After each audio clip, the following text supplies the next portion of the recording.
Assalamualaikum warahmatullahi wabarakatuh. Hari ini kita akan belajar kata adjektif warna tahun 2 Bahasa Melayu. Kata adjektif warna. Kata sifat yang menggambarkan warna.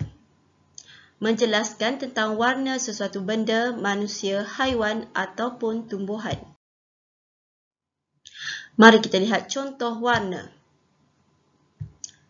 Merah, kuning, biru, hitam, hijau, kelabu.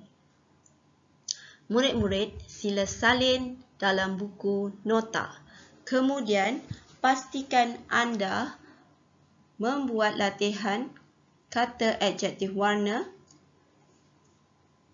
muka surat 46 buku jilid 1. Sekian, terima kasih.